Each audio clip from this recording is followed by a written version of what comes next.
Hey guys, and welcome back to another weekly horoscope. Today we're going to be looking at the astrology of December 7th through the 13th of 2021.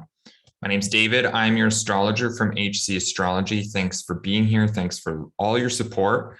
Liking, commenting, subscribing, and sharing these videos. It all means a lot to me and goes a super long way. So I'm going to be trying things a little bit differently moving forward with my forecasts. I'm going to be putting more emphasis on the major transits instead of just the lunar transits as well. Of course, I'm going to still go over all the lunar transits as I usually do, but maybe I'm going to try and address them a bit more intuitively or meditatively, basically kind of going off script sometimes and relying more on my reflections of the significations of the planets, aspects, and signs rather than just taking all these notes all the time. I don't know, it's going to save me some energy and also might be a bit more fun. So let's see how it goes. Before I continue, as always, if you're looking to book a consultation with me before the year is up, head over to my website and go book services through my scheduler system. I'm still offering this holiday sale this month where you can book a full chart reading for the cost of a basic reading. So basically you save €50 and you get extra 30 minutes off your consultation. The discount's going to last until the end of the year, but you can also book now for something in the new year and still redeem the discount. It's just about booking now rather than later to get that discount. Again, I'm going to be traveling soon, so that may create some blips in the upcoming weekly reports, but I'm going to do my best to keep it going. So yeah, and that's it for now. So let's bring up the transits for the week. Okay, so there is quite a bit happening this week. We started off with Mercury square to, so I'm also reading from Berlin, Germany. If you haven't seen that before, if you're new to this channel, I'm reading from Berlin, Germany. It doesn't matter where you're reading from. I'm going to be also reading from where I'm traveling to too. Just change it to wherever you are. You can think about it as a world clock. The astrology is all the same, just maybe the timing is a little bit different. And I also usually start my reports from Tuesdays onward into the Monday of the next week. Anyway, so first things first, we have that Mercury Neptune square that kind of opens up the week, but also kind of connecting also with what's coming up with that Venus retrograde when the moon's conjoining with Venus and Pluto. Then we get the Mars-Jupiter square, which is one of the big transits for the week. It kind of has a combination of energies going on, some that are more forceful and explosive, some that could take things to a new level on some levels, yeah,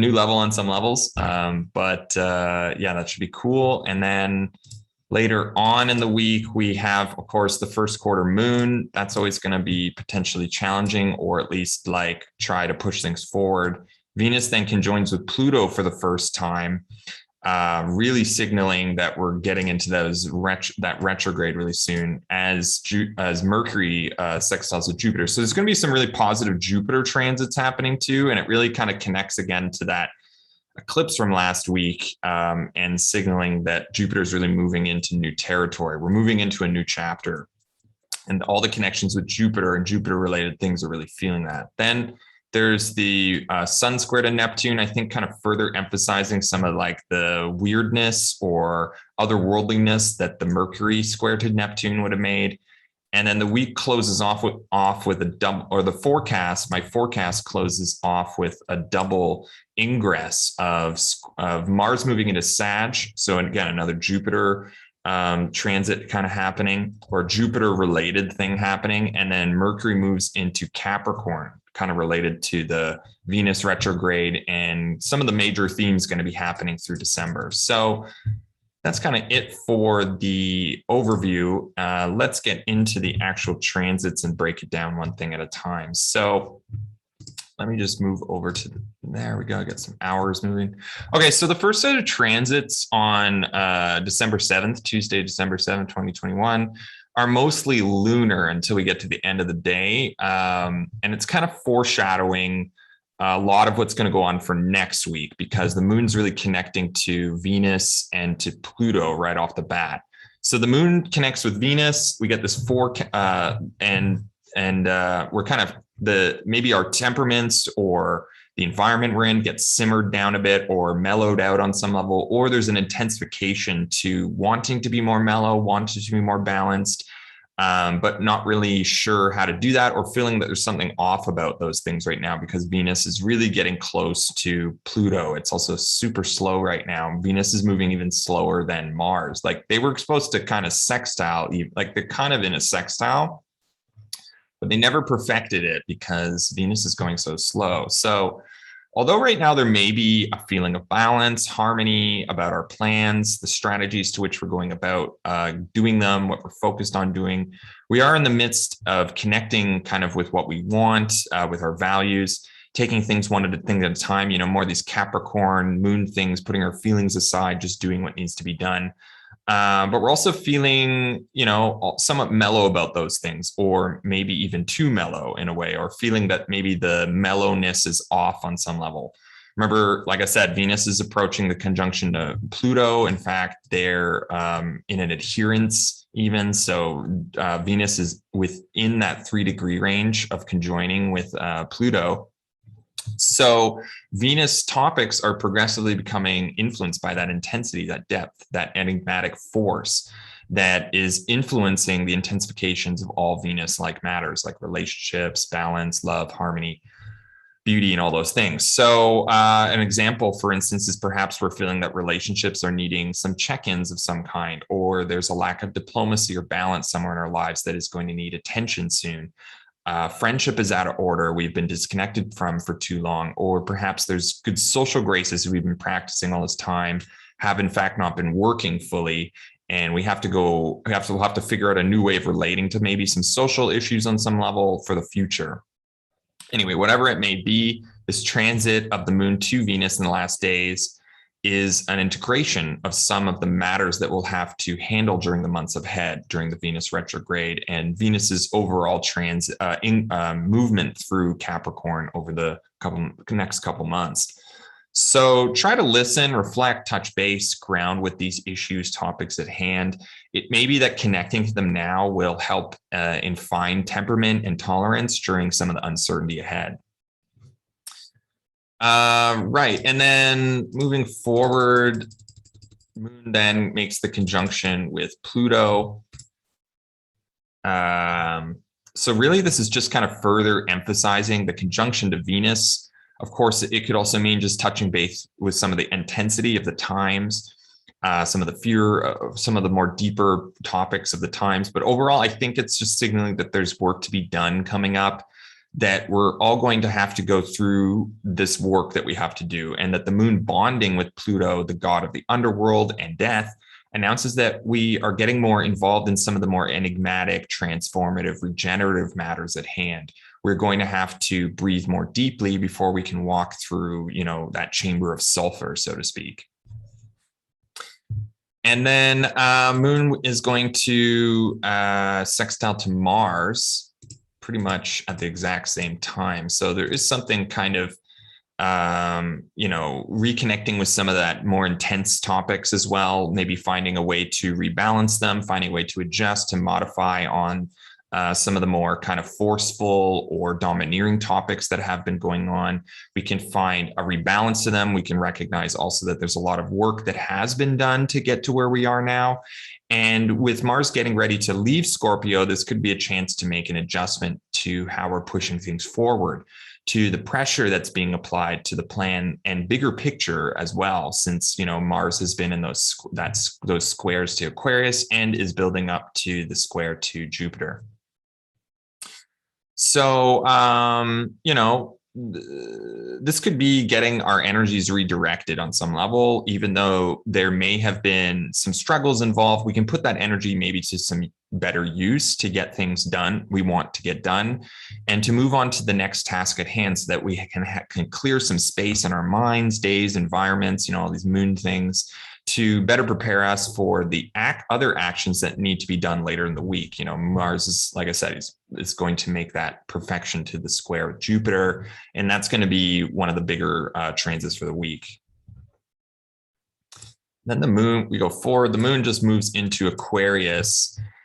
And so we get that energetic shift to the mood, environment, our states of mind and feelings, as well as the ways we're going about our days in general, or at least the fortune is changing. So it may be that things go up, things go down. And it moves into a space where we're recognizing or reflecting again on this bigger picture story, this Aquarius thing, one that involves, parties maybe outside ourselves, as well as our immediate social circles.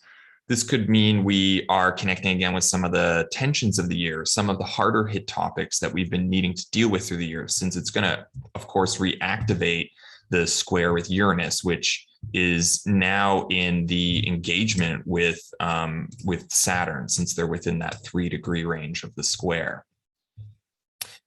So, now, although this is one of the maybe I see it as one of the lesser challenging transits of the moon through the fixed signs in the last month. It's almost like we kind of know the story already. So it's not like a big surprise, all the stuff happening. Of course, it's going to be one of the more intense parts, or one of the more frustrating or setback. One of the things where you have to deal with some of those tensions that have been kind of ongoing through the year. So Mars is going to still have to go through those harder aspects. The moon's still going to have to go through those harder aspects. The moon is going to conjoin with Jupiter in the next couple of days. So there's this feeling like there's a lot to get done. There's a lot in the way, so a lot to get done with Mars, a lot in the way with Saturn. And maybe there's some sudden disruptive forces that we have to go through. We have to break through with Uranus. And we have to deal with until we get to some peace and order again, once that connection with Jupiter happens. That said, this is coming into connection with a part of our lives that has gone through a great deal of rework, reorganizing over the past year. It's also the last time that the moon is going to conjoin with Jupiter before Jupiter leaves Aquarius and moves into Pisces. So Jupiter is really on the way out the door. And this transit of the moon through Aquarius during the last time that Jupiter is in Aquarius really signals to me a recognition of all that has been done in Aquarius over the past year. It's time to reflect and recognize how much support, grace, better luck, and confirmation this part of our lives has maybe brought us in the past year. Sure, of course, it wouldn't be like perfect grace or whatever, but Jupiter's been kind of stuffed up with Saturn, and it's been in Saturn ruled signs, right? And also when Jupiter was in Capricorn, which is the sign of its fall, it would have had a really hard time bringing those kind of graceful moments. But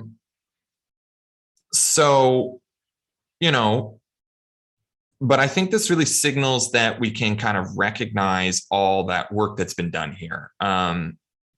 And I think even though Jupiter is not in its most luxurious or spacious environment, I think Jupiter has also brought a lot of generosity into this part of our lives. And with the moon coming through Aquarius for the last time with Jupiter, I think this is a really good time to meditate on that. Where has there been additional grace to our lives from this part of our lives in the past year? This might be a chance to recognize that. And once the moon conjoins with Jupiter a couple of days, I think we're really going to feel that and integrate some of those good graces on some level. Okay, so moving forward, we can see also that Mercury moves into the square with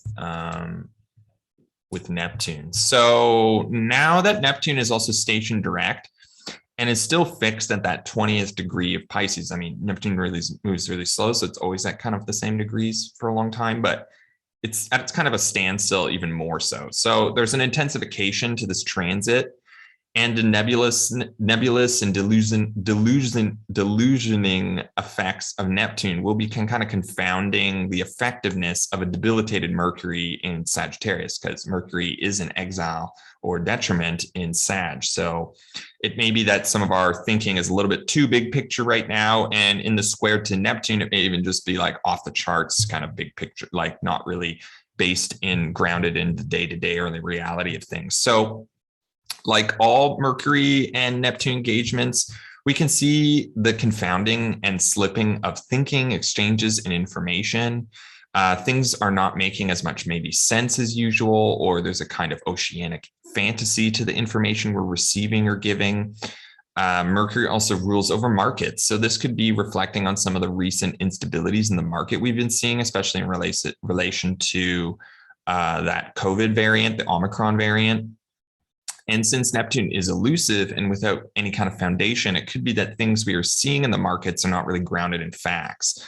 There's no basis, or that if we've been putting expectations into things in the market, it may be that there's a falling out at the bottom of things, that there's a false veil pulled over our eyes about it. It could be that, we've been thinking, oh, it's going to keep going down, down, down. I'm waiting to make that investment, but then it goes up, or reverse, or vice versa, or whatever. So, Mercury also rules over markets of travel. So it could be that this transit is suggesting similar confusingness, fogginess, or unrealness about the state of travel that we're expecting about or anticipating with travel, maybe getting some unreal influences of some kind. Neptune has a kind of blending to it, an uncompromising blending and mixing. And I think too of the uncompromising boundary crossing of this virus, and diseases too. Mercury is the boundary crosser, the psychopomp, and this transit on some level could be suggesting the troubles emerging from the exchanges and boundary crossing of blending and mixing forces, such as the pervasiveness of, for instance, the COVID virus. So we could be seeing or getting more information about the spreading of the virus too, seeing that perhaps there's information coming through about it that may cause tensions or conflicts of some kind. It could also just be that knowledge about the oceanic pervasiveness of this virus is being scrutinized and skills are being applied to try and learn about it or use technological skill to overcome it. But it may be confounding or evasive on some level. So we may not get that information that we're really wanting or expecting out of it. We still have to wait for it, the results of things, how contagious is this new variant or whatever. This to me suggests something foggy about what is moving forward in those topics related to the virus, as well as to travel, the markets, and information about all of the above. Another way to get an idea of this transit is to look back on the last time that Mercury squared with Neptune back in early July 2021. And the event that really stands out to me in this time was the flooding of Northern Europe that happened at that time, which apparently was also attributed to climate change and the change in speed to the oceanic jet stream. So thinking on Neptune as this oceanic planet and Mercury's travel and news, we could be seeing more information about wet or ocean-related information that's maybe troubling or troublesome, or we could be reintroduced to some kind of news or information that has to do with climate or climate change of some kind. Especially this combination may just mean trouble in terms of Neptunian oceanic, like hyper-objectness and mercurial matters of information exchange in markets. And, hyper-objects can also include viruses, can include things like climate, things that are kind of just kind of pervasive. So, but like are kind of one body, so to speak. So like a virus, it's many bodies, but it's one, so to speak. So one of the main ways also to look at this transit is just as kind of delusional thinking too. So definitely watch for that if you find yourself caught up in a mode of thinking that's basically kind of ungrounded in reality and is maybe completely delusional. More on that later. I'm going to talk about the Sun square to Neptune, which is coming up too. So that's going to be later in the week. So later in this forecast. So I'll talk about that too. Another maybe way of looking at this is maybe also an increase in fantastical or otherworldly or nebulous thinking. So it could also be very inspiring. And I think a really powerful use of this Neptune energy is to, do spiritual work, meditate, or visualization work, or creative thinking, or writing, or exchange making on some level. So that would be probably the most positive way to use that. All right, so let's move on. We're going to move into Wednesday now. So first things first, Moon keeps going through Aquarius and then conjoins with Saturn. So things are slow. So things slow down, but we also now connect with the Lord of Aquarius. We feel again what hardships are needing to deal with. We need to deal with and overcome the burdens and setbacks that have come along the way, and connect with how we've been dealing with them too, where perseverance and tolerance maybe have prevailed. and where we've been able to settle in more detached modes of being, how we have to deal with our own problems to better create environment to facilitate others to take care of their own, right? So this is us maybe connecting with our own responsibilities to ourselves. So doing so creates an environment where others can take responsibilities for themselves, and we can go about our social situations with a feeling of responsibility, but also freedom from the problems of others too. So this is really like a feeling of interdependence, that idea that responsibility will set us free. On the flip side, expect things, to slow down, to get delayed, to feel a bit congested or limited. Saturn is reminding us that not everything can get done in a day. We can only do as much as there's time and energy to do so. So, like Saturn's a planet of impermanence and decay. So this is us feeling, again, the lack that exists somewhere in our lives that we don't have enough of an intimacy with, or that we cannot seem to get past the boundaries with. So there's a kind of impatience we have to deal with. Saturn rewards us, when we practice our resilience to the hardships of life. So if we can feel this and try to recognize that lesson is coming through, it may be that later on we are rewarded for our ability to persevere, especially with Moon moving towards the conjunction with Jupiter, which means this may be, for some of us, a reminder of the lessons we've been needing to learn over this course of this year, especially, because Moon's interactions with Saturn also reactivates the Saturn-Uranus square, which has been building up in tension recently, since these two planets are perfecting the square soon again this month. So this is kind of connecting again with that tension, integrating it, feeling it, recognizing that there's still work to be done before this year's over. Okay, so then next thing I'm going to talk about is that square that Mars is now making to Jupiter. So Mars perfects the overcoming square to Jupiter.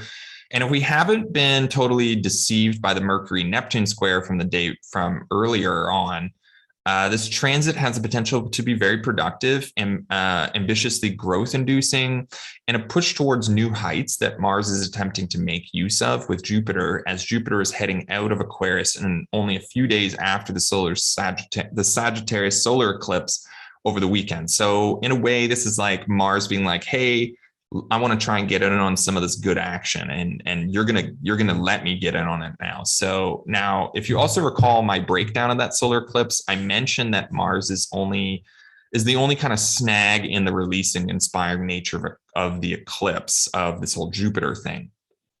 And this perfection of that snag, this is like kind of the perfection of that snag. It may be that there's some unleft element in our plan or in the bigger picture ambition we have that we're on the path to grow and create with, but there's something kind of coming from left field, from our flank, so to speak, that we didn't expect and that we have to pay more attention to. To kind of break this down a bit, we can think about Mars as being action, drive, or pushing, that's pushing nature. And we can think about Jupiter as bigness, wholeness, and kind of higher levels on some level. So together, this has something to do with like bigger and more pressurized decisiveness, or drivenness towards some sort of goal or action. On the flip, it could also be, big egos, arrogance, or domineering oversightedness, especially in terms of opinions or beliefs. So it's definitely a time to watch out for like ideological delusions of some kind. Furthermore, Mars is still in its domicile in Scorpio, and it has the upper hand on Jupiter in Aquarius. So there's kind of a forcefulness that is potent and powerful that cannot be ignored. And if we've taken a risk now, thinking that everything is going to go our way, that we've made a big decision on how things are going to go moving forward, it may be that this transit is signaling a bit of a slap along the side of the head, so to speak. Point is, steady as she goes. If you know there's a possibility that things could get heated up, explosive, or potentially inflamed, maybe it's okay to leave things alone until later, when heads are a little bit clearer, right? And there's not so much trouble that comes from others on this kind of power trip right now. So, I think also plus combine this transit with the Mercury-Neptune square from yesterday, or from the day before, and you could end up with some pretty delusional, dangerous, ideologically unsound, and big opinionated, arrogant, domineering behaviors, right? So during this time, my opinion would be it's best to try and focus instead on the building of bridges and how that's playing a big role in how we can bring some buoyancy back into the story plan and bigger picture.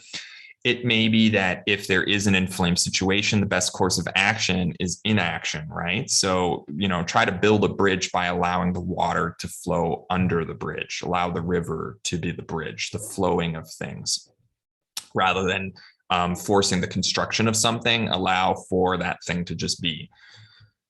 So use this energy in a positive way, initiate something big, push your work to a new height, tackle something that is big or bigger than life, get a head start or a jump on something that's felt too big to be true, or that could take you or your ambitions to a new height of some kind. This really has the potential to be a very positive push towards our goals. Still, let's keep a bit of caution during this transit, since the last two Mars-Jupiter hard aspects coincided with the intense fires in the US and in the EU during the summer. There was a lot of heat going on that time, as well as the first Mars-Jupiter square, which was the insurrection of the US Capitol in January. So we might see something kind of big and explosive going off in the news.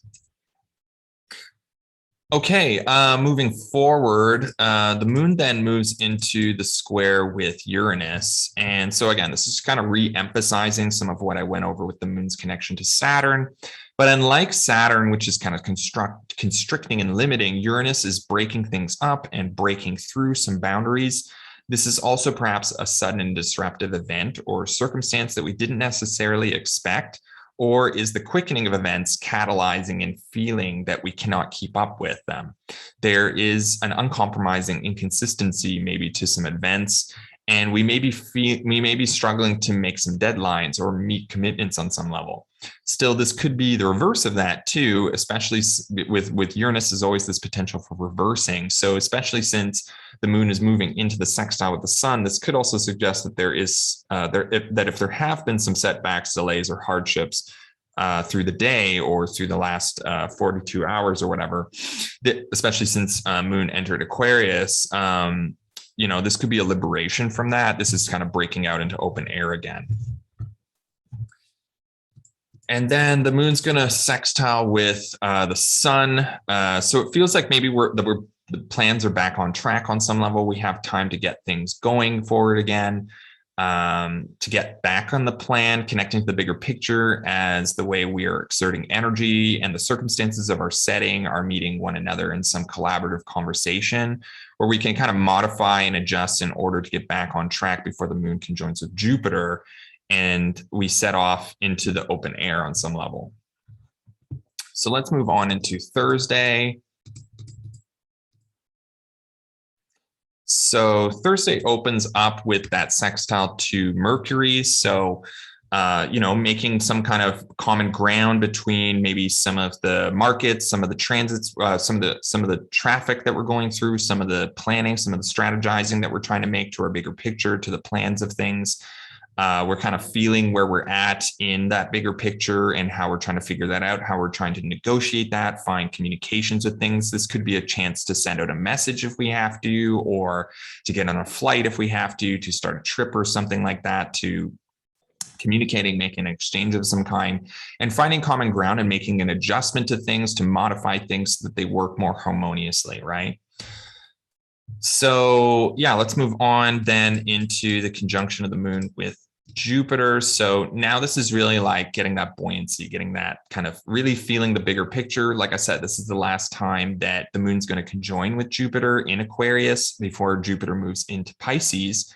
So this is really like feeling, what's that all been about? Where has there been grace in that part of our lives? Where has there been a bit more buoyancy? Where has there been a bit more cohesion, a bit more lightness, a bit more bigness, a bit more seeing things from a bigger perspective, a bigger, better perspective? And how have we been able to, shape things and order things in that part of our lives? And it's really like a chance for us to connect with that, to integrate with that, to feel that. We'll have some chances over the next days through this lunar cycle to kind of reflect on that too and see maybe from different perspectives how that's really worked out for us. But I think really with this conjunction, it's us getting a chance to feel it in the here and now, to see how our environments have been affected by Jupiter being in Aquarius the last 12 months, really.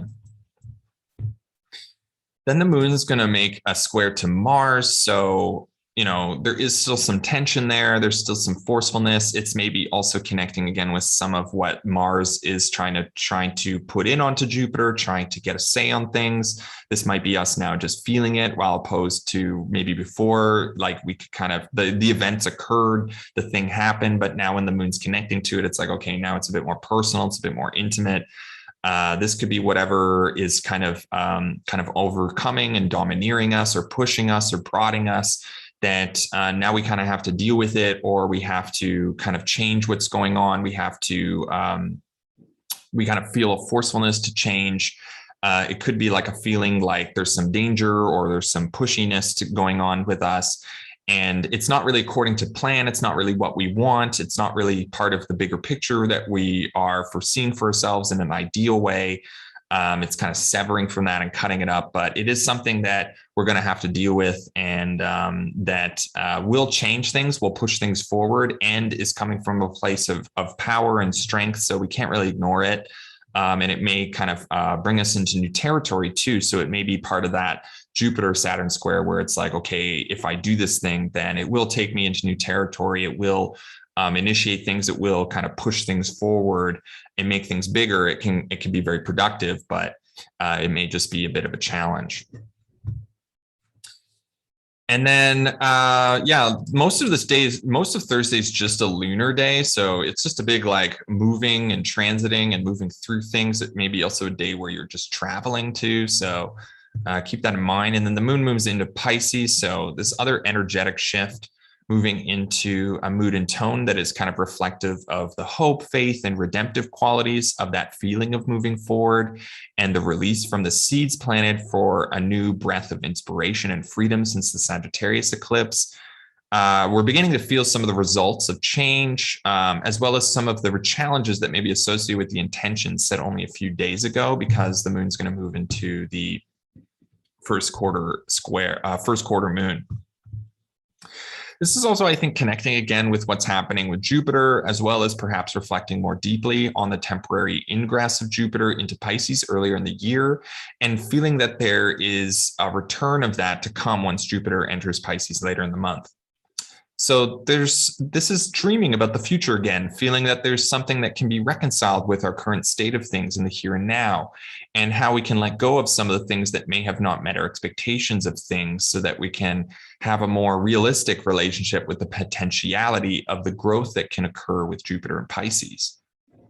This is us also feeling a little more buoyant and soft, more sensitive and emotional, that we can get in touch with some of the feelings that may have not had space to express themselves earlier.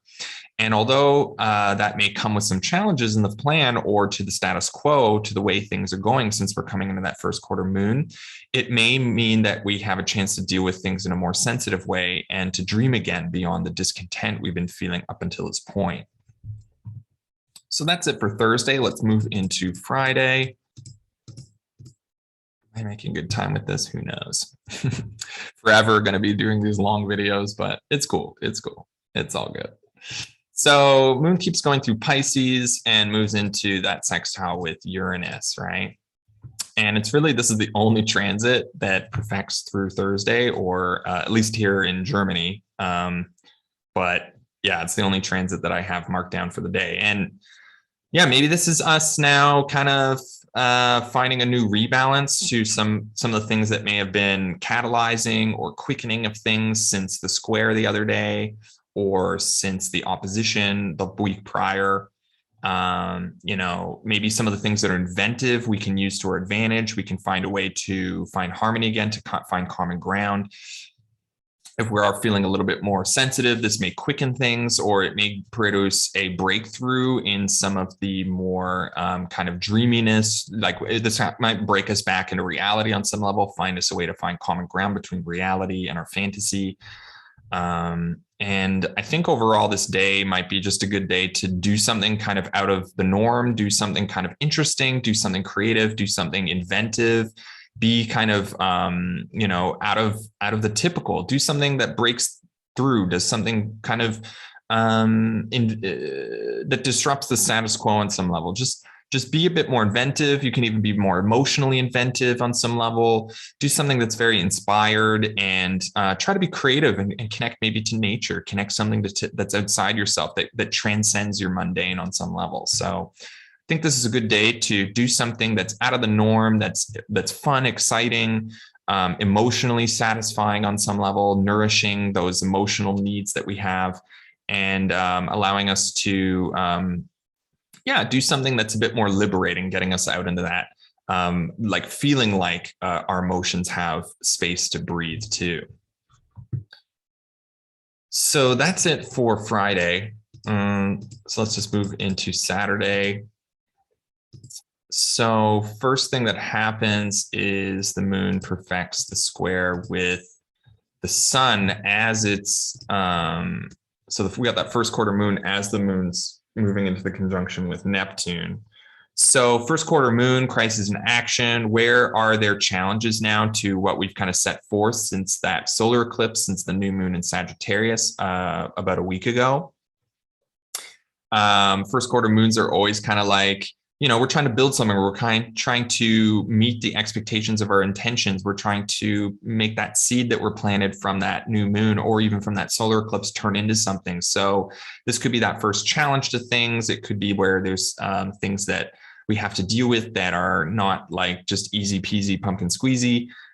We have to kind of move through that and overcome it on some level. If we want to see these things grow, if we want to nurture these things, we have to do something about it. We have to take some action. The first quarter moon is a square to the sun. So there's something of the nature of Mars to it. So there's something about taking action, maybe drive, overcoming, meeting a challenge, having some courage, dealing with some sort of hostility or strife on some level.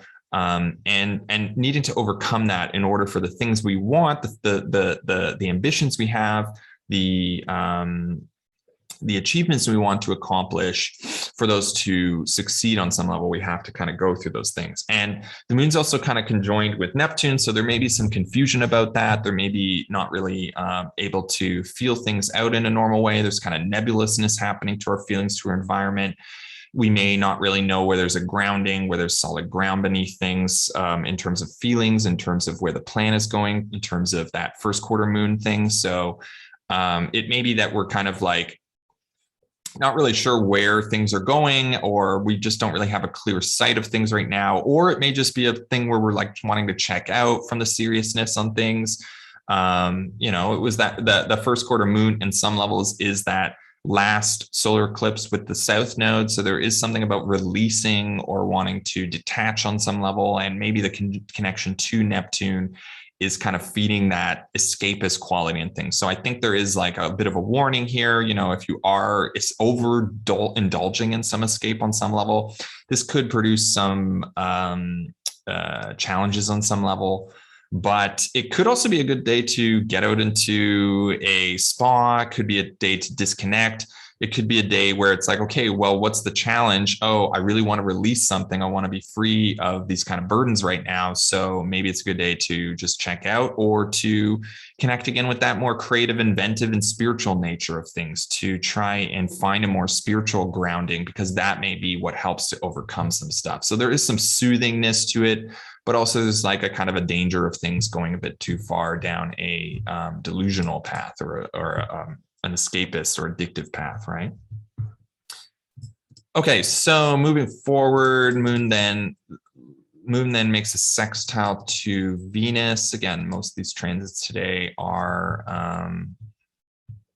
lunar related, except for there's big transits happening today with Venus. We can see also Venus about to conjunct there with Pluto, right? So anyway, so Venus moon sextiles with Venus and Pluto. I think I'm really going to talk more about this with the Venus-Pluto conjunction, but basically we're feeling it here. We can make some adjustments now to rebalance things if they're feeling really intense. It may be a way to find some common ground about where we are sensitively versus where there's like a problem or a intensity or a depth or a catharsis happening on some level. Yeah, Moon is in a pretty good harmony with that transit. So that's why on some level, I think like even though this Venus retrograde is like going to be intense and crazy, I think because of some of the transits happening to Venus before just as the conjunction with Pluto happens and before the retrograde actually takes place, some of the connections to Venus are pretty positive and like kind of harmonizing and bringing some subtle support on some level. Maybe that our sensitivity or the place where we're at very sensitively or sensually, or finding some dreaminess and visions and redemptive and hope qualities. That's going to help. That's kind of connecting to some of the more intense, maybe relational things happening. And that's kind of helping us to find some common ground to maybe work things out in an emotional and sensitive manner rather than being maybe insensitive or being too harsh on things. We can be a bit more calming, a bit more tempering, a bit more soothing on some levels. Like I said, more to talk about the Venus-Pluto thing in a second. But Moon also squares with Mercury too. So maybe this is also not the best time to send out a really hard or serious message of some kind. It's kind of a weird combination. It's like on one level, it's a good time to maybe use our bodies and our presence in a way that communicates rather than the words we're going to use to communicate. It's maybe not a good time to, send out a message, to post something in the news, or to maybe we might get some really difficult news coming up too. It might be related to the Mercury Neptune square that's happening, or the Sun Neptune square that's building up, and there could just be something kind of troubling or miscommunicated. This is like a place where like words could slip, and the things that we're saying or the things that we're exchanging get misunderstood, and there could be a potential for conflict on some level. So I think it's better to connect more with, where things are feeling deep and cathartic and need to be more felt out, need to be more related to, need to be more, in touch with it in a more sensual manner, rather than like trying to use our brains to analyze things, to pick things apart, to figure them out. I think it's not a good time to figure things out. It's more time to feel. So, keep that in mind. Okay, so now I'm going to talk about that Venus-Pluto conjunction. So let's get in there. Okay, so Venus Capricorn conjunct Pluto in Capricorn just before stationing retrograde on December 14th. So that's next week, which is one of the key aspects for this week, but also for the month, since it's the first of 3 conjunctions that Venus makes with Pluto. I'm going to be going over this transit again in later forecasts, and I'm going to especially go over the Venus retrograde next week, since it's really a prolonged conjunction with Pluto.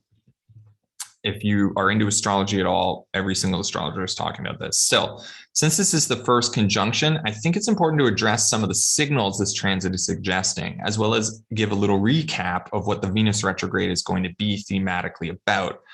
But like I said, there's more on that next week. So Venus has been in Capricorn a little while now, since November 5th, and has been moving slowly down, has been slowing down, entering shadow on November 17th.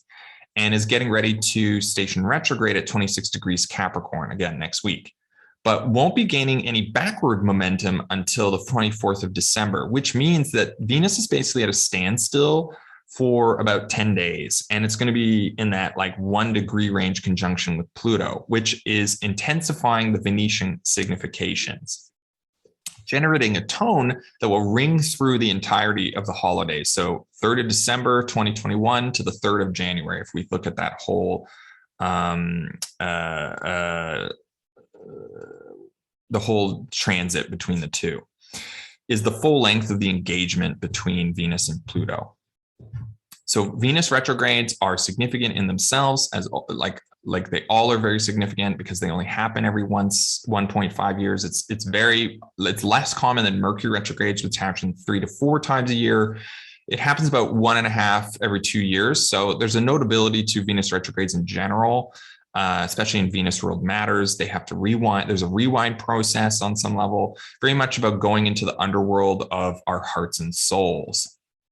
Moreover, this retrograde is further intensified because of the close proximity to Pluto, bringing deeper, more intense, and doubly transformative energetic releases or purifications to this Venus retrograde, making that venture of Venus into the heart of the underworld one where the emotionally impactful topics of love, friendship, values, appetites and desires, manners and temperaments, as well as senses of beauty and justice, are brought back up to the surface from the underworld. We can think back to the last Venus retrograde during George Floyd protests in 2020, this idea of social unrest, justice off balance, and a need to become active in order to restore balance. These kind of themes with Venus retrograde can kind of come up, not those exact things, but things like that. So just expect a doubling up of intensities to this Venus retrograde, and that the secrets that may be revealed at this time will have a deep and intensive tone to them, which, even though they will be dark and enigmatic, have the potential to be transformative, purging, and cathartic in their releasing. That said, it could also be the reverse with Pluto involved. It may also be about the obsessive and controlling aspects to keep secrets and to hide those Venus matters that are boiling up from the underworld, right?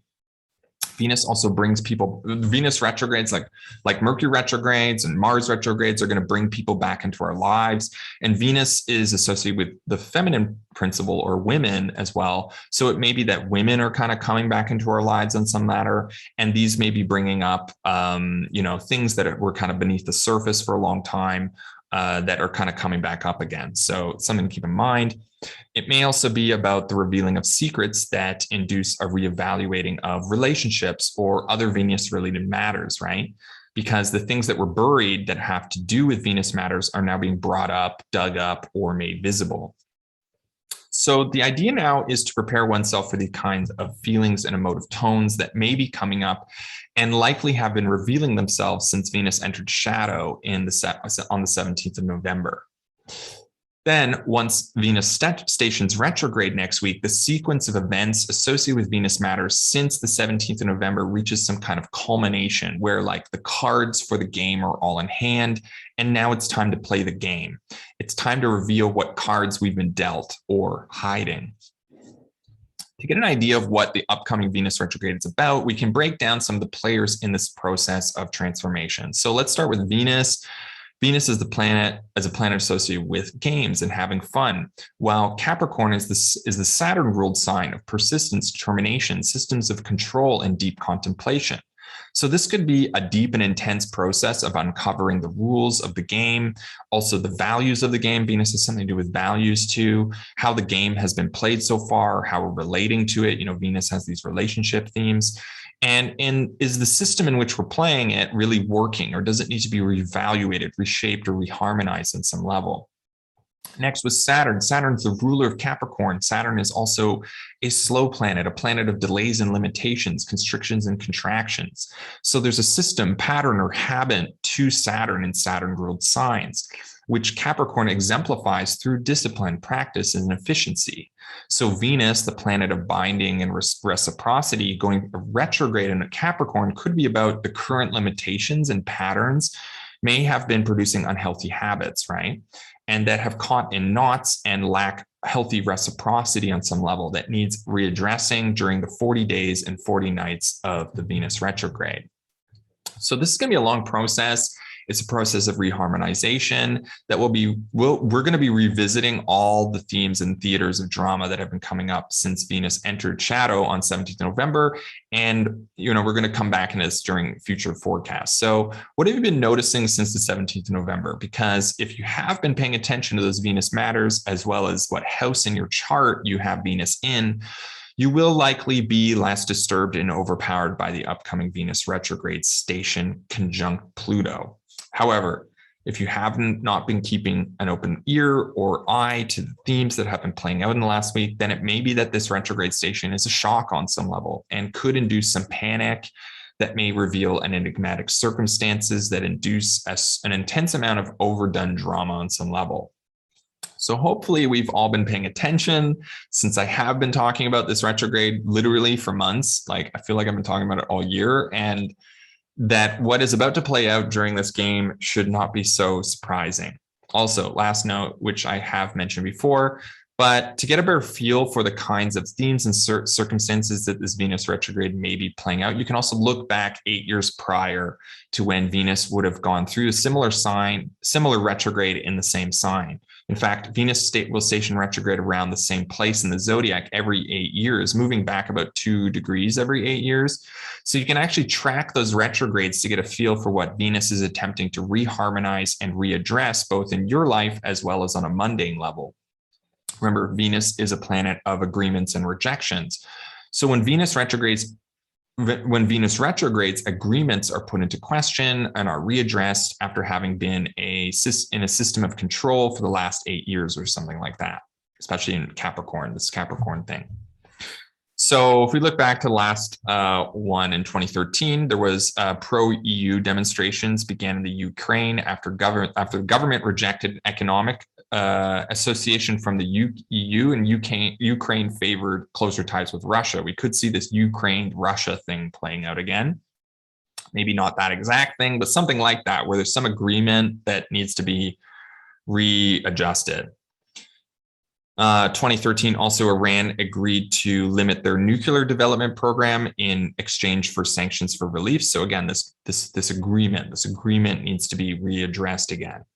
2013, World Trade Organization delegates signed to Bali package agreement aimed at loosening global trade barriers. So some agreement associated with things like that may need to go back over. And also in 2013, Saudi Arabia rejects a seat at the United Nations Security Council, making it the first country to reject a seat at Security Council. So again, this idea of rejections or agreements made, these may need to be gone back over on some level.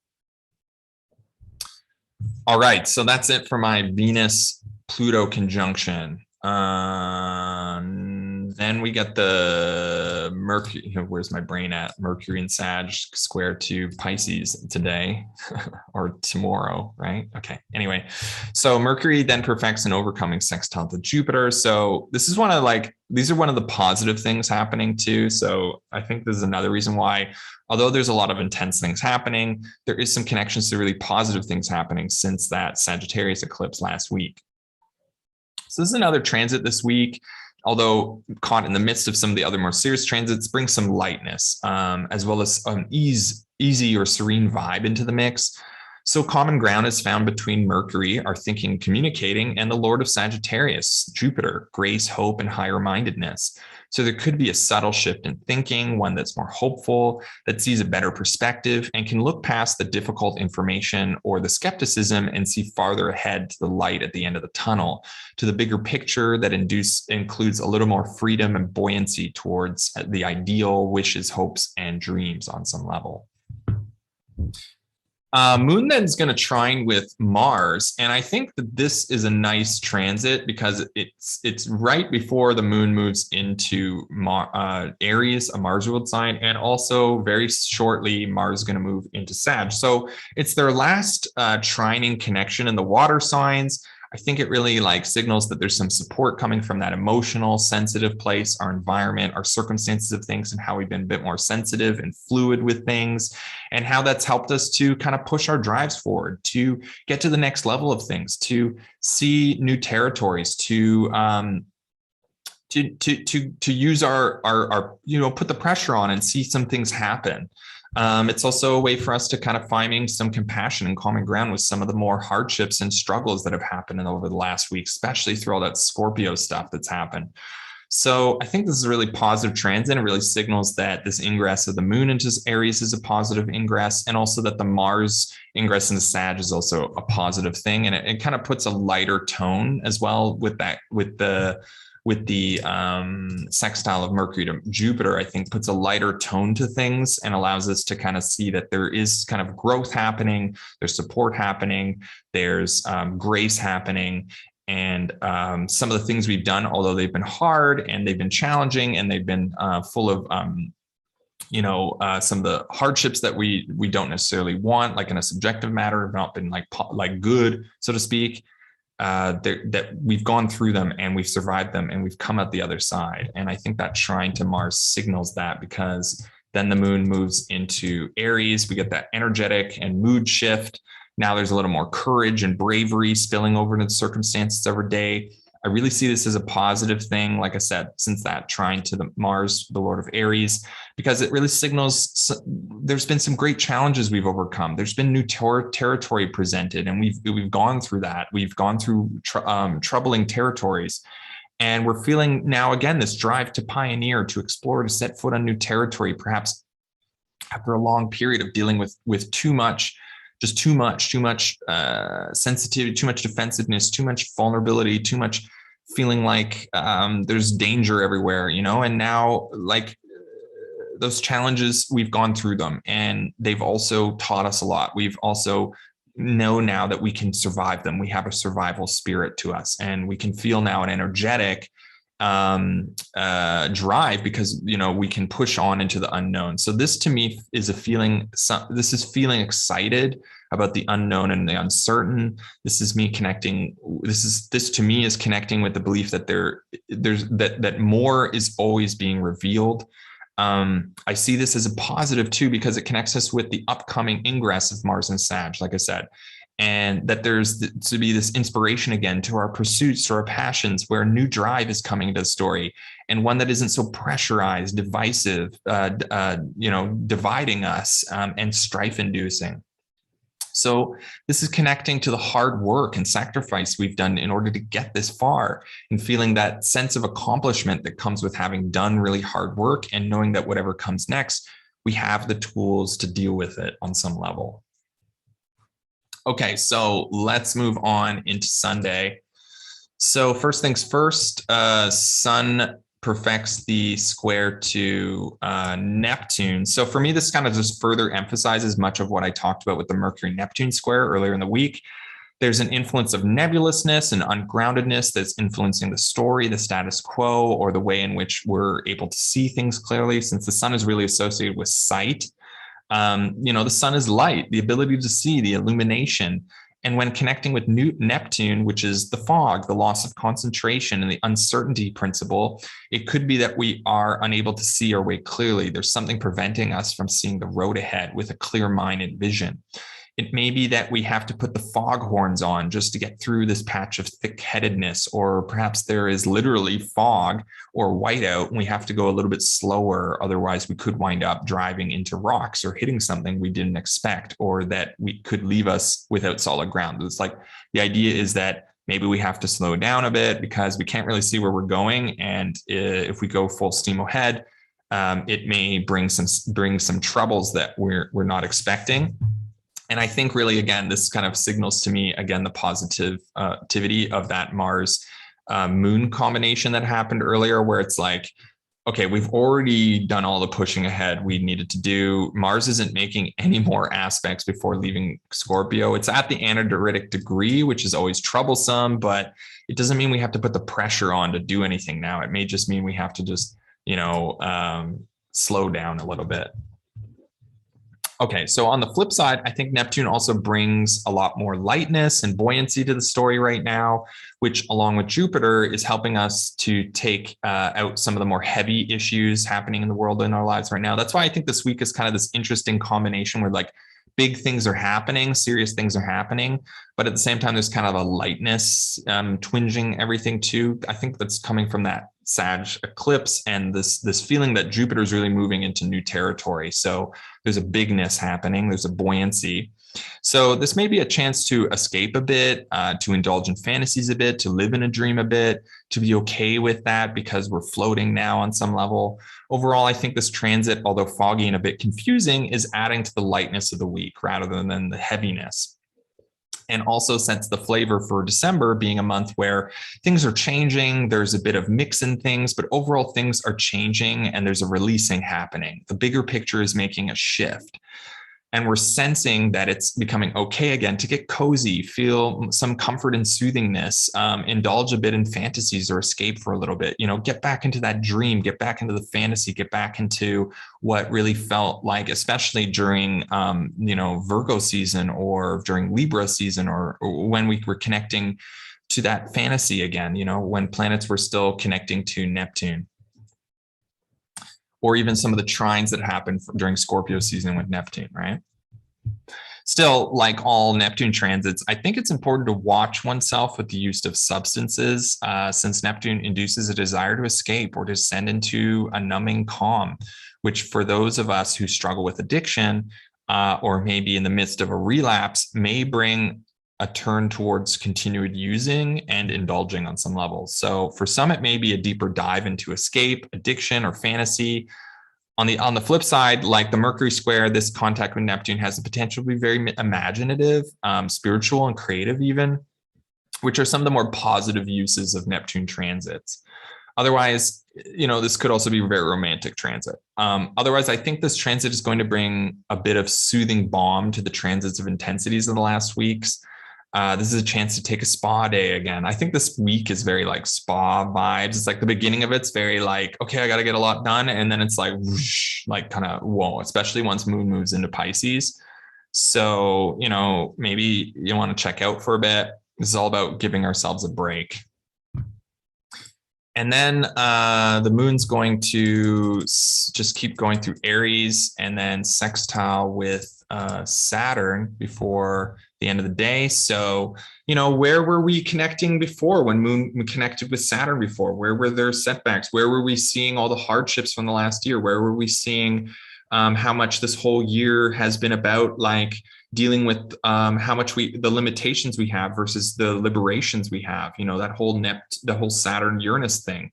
And this is us connecting to it from a more friendly place, a more collaborative place, a more cooperating place, somewhere where we're feeling a bit more driven and inspired to get out into the world, to be a bit more pioneering, to take some risks again.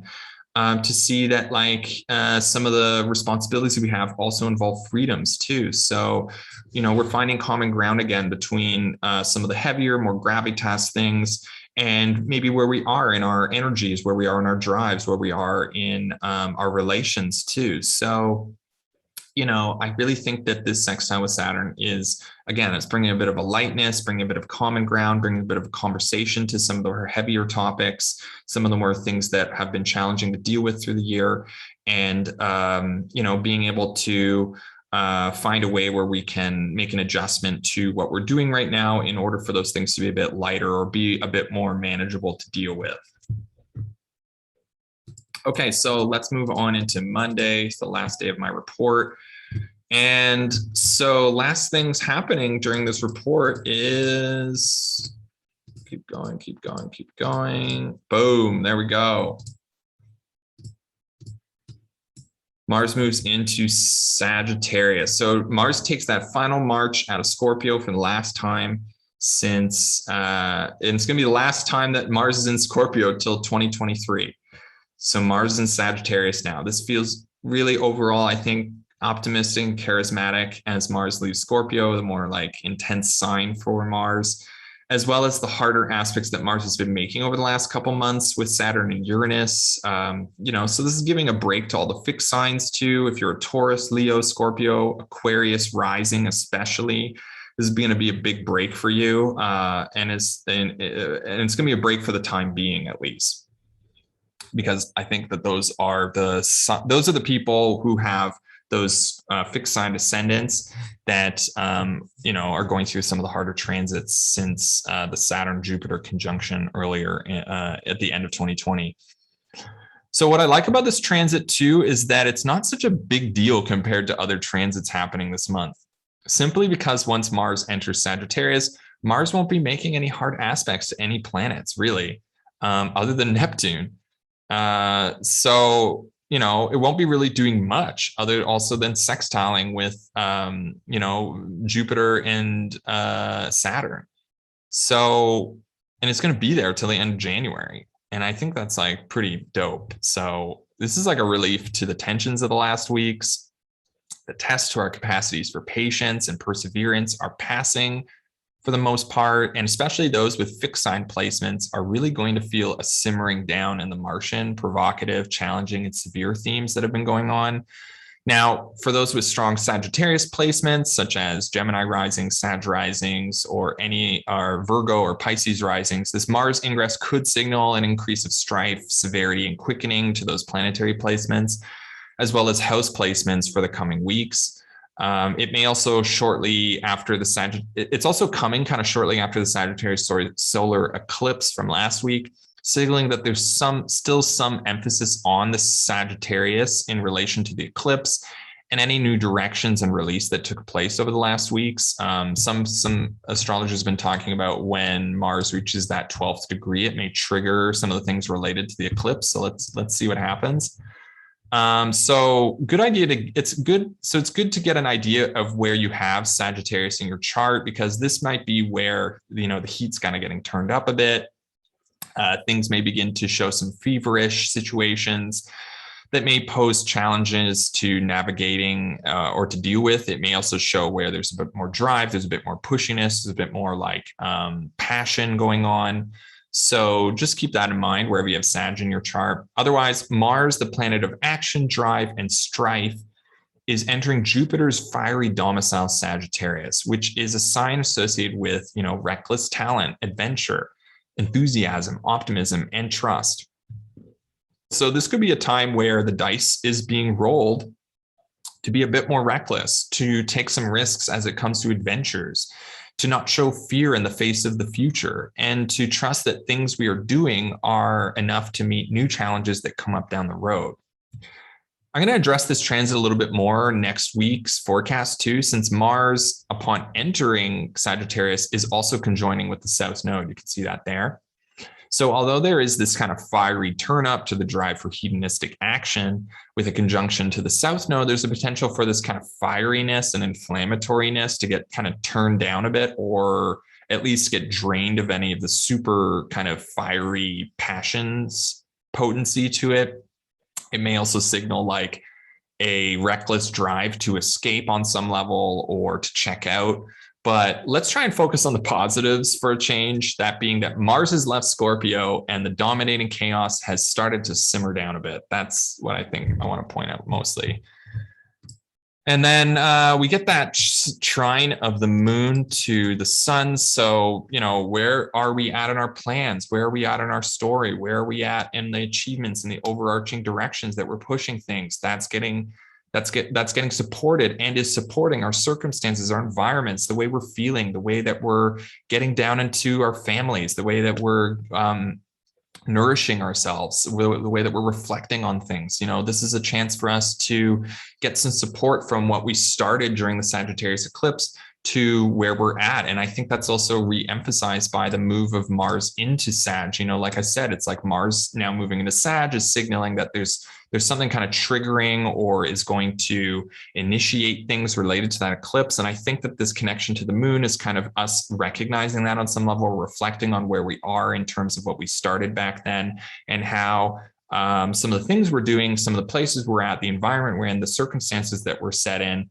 are going to be getting supported by that. So I think that's overall a positive thing and relates to some of the other positive things going on.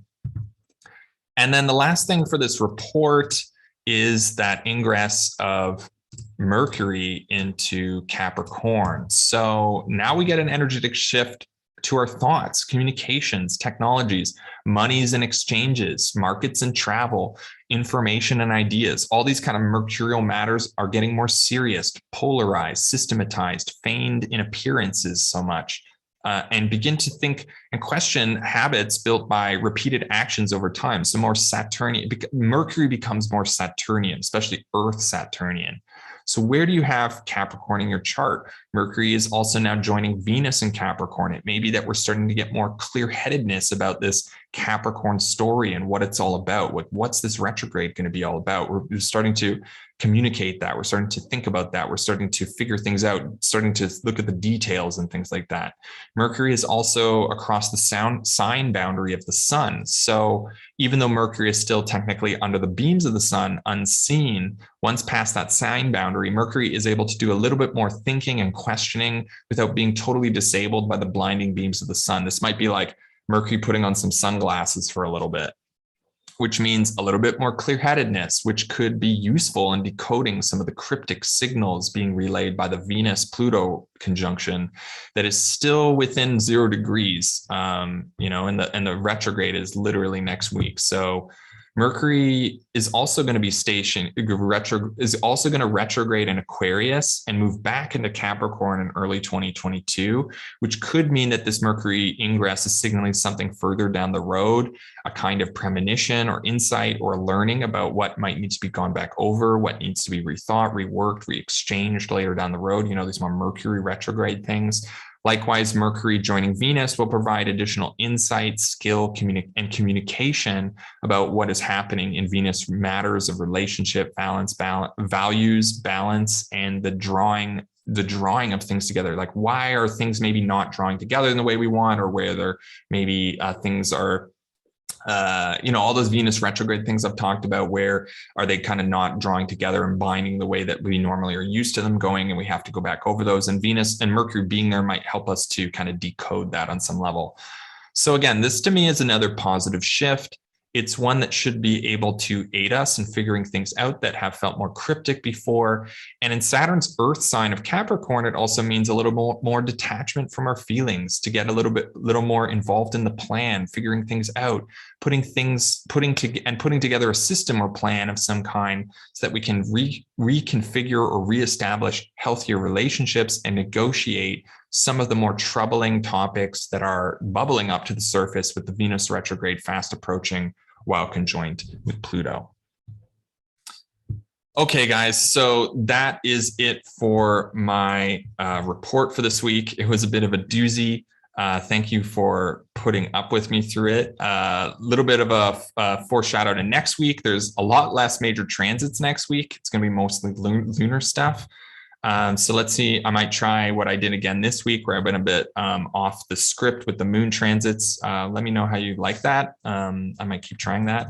But anyway, so next week I'm going to go back into that Mars conjunction to the south node of the moon.